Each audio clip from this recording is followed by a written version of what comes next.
Okay, beginners, you've got algae on your glass and nothing else seems to work. The question is, if you use a plain old razor blade, will you scratch your glass?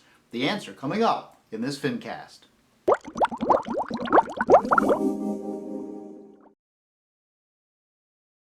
Oh, we use the extreme fish food quite a bit in our shop. We like it very much. It's very palatable for the fish. A lot of times fish that don't eat other things will eat the pellets, which is a great thing. Hi everybody, John here with another Fincast, and today I'm going to show you how to use a plain old razor blade if you're afraid to do it to get the algae off of your glass. It works with marine aquariums, it works with freshwater aquariums, and we'll be doing it on the aquarium I have right here with me. Let me give you a little guided tour and talk a little bit about what happened with this particular aquarium.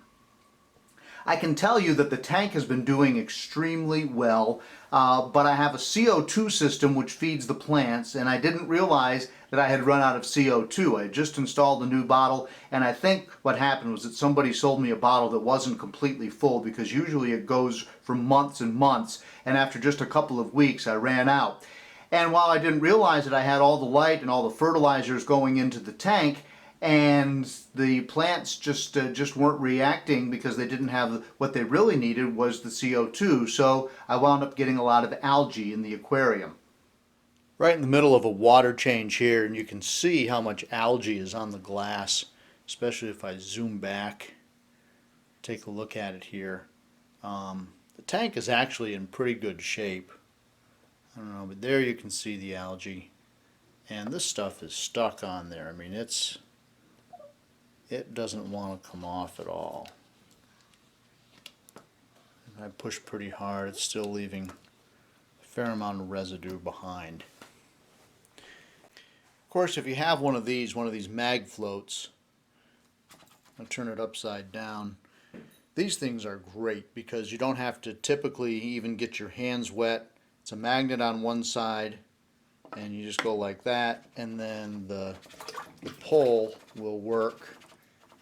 And the mag float will take off a good amount of the algae. And you can do it above the water, you can do it below the water.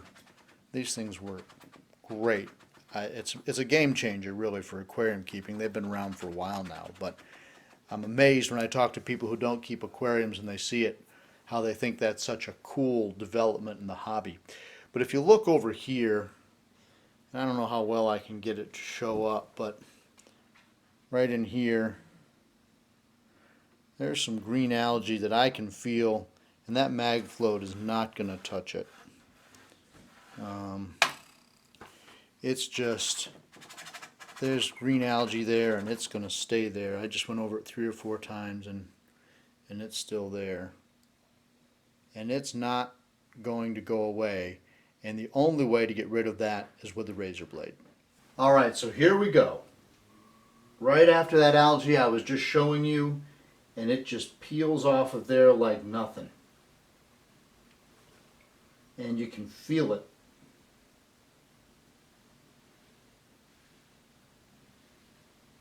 The important thing to remember is it's not scratching the glass. Just hold it steady against the edge, move it along, and you won't have any issues. And there you go. And all you got to do then is you go through the entire aquarium like that. The ends tend to be areas in the corners. You want to make sure that you don't get too close to your silicone sealant on the sides. You want to go right up to it, but you don't want to press underneath it. I've seen a lot of tanks where people did that, and what happens is you'll actually get algae that'll grow between the silicone and the glass, and that starts to erode, and then you have a problem. So you may have to live with just a little bit of algae next to your silicone, but that's better than actually trying to dig in behind the silicone.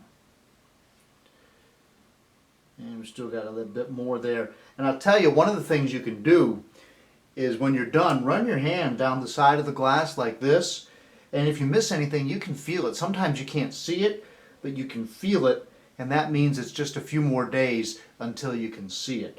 And once you're done doing this, let your aquarium rest for sometimes 24 hours or so, but you will be amazed at how crystal clear the tank looks, and oftentimes it's just because you had so much algae on the glass. So if you've been afraid to use a plain old razor blade, or you don't have any other idea how to get the algae off your glass, this is the old-fashioned and still honestly the best solution for getting the algae off of your aquarium glass. And eventually it's going to happen to all of us. So just accept that as a matter of fact. Stop by the hardware store, the auto parts store, get an old-fashioned straight razor blade and keep them handy. Of course, be careful you don't cut yourself, because obviously they're very sharp. Hey, there's a lot of other Fincasts out there. In fact, when I first set this aquarium up several years ago, I showed you how to set up a 55-gallon aquarium.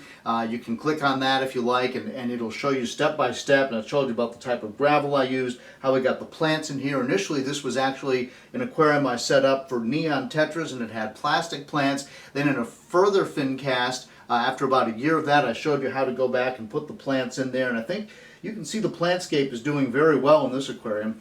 Got some dirt over here, but trust me, that's on the outside of the glass, not the inside. So check out some of my how-to Fincasts. Some good advice there for beginners. Some other stuff also for more advanced aquariums. Hope you enjoyed this Fincast. Thanks for watching.